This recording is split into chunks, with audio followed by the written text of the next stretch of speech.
खेड शहरातील शासकीय तालुका क्रीडा संकुल 1 जानेवारीपासून बॅडमिंटन हॉल खेळाडूंसाठी बंद करण्यात आला असून याबाबत अनेक वेळा तहसीलदार, तालुका क्रीडा अधिकारी आणि जिल्हा क्रीडा अधिकारी यांना कळवून देखील कोणतीही कारवाई होत नसल्याने येथील नियमित बॅडमिंटन खेळणाऱ्या युवकांनी 26 जानेवारी रोजी तहसीलदार कार्यालयासमोर बेमुदत उपोषण करणार असल्याचं पत्र जिल्हाधिकाऱ्यांना दिले।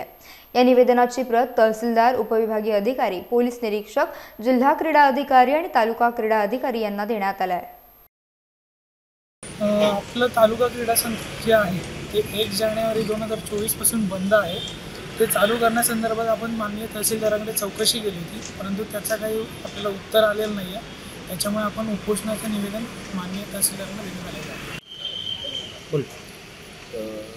2017 पासून मी खेळ बॅडमिंटन खेळत आहे क्रीडा संकुलमध्ये, परंतु तेव्हापासून आजपर्यंत क्रीडा संकुलाची देखरेख ही व्यवस्थितरित्या होत नाही आहे।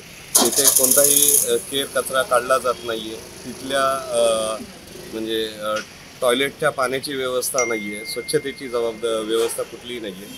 त्यातूनही ते 1 जानेवारी 2024 पासून खेड क्रीडा संकुल हे बंद करण्यात आलेले आहे। आम्ही 2017 पासून नियमित फी भरून तिथे आज जातोय, तर येथील प्रशासनाने की तेथील फी गोळा होत नाही आहे या कारणास्तव ती 1 जानेवारी 2024ला ते क्रीडा संकुल बंद करण्यात आलं।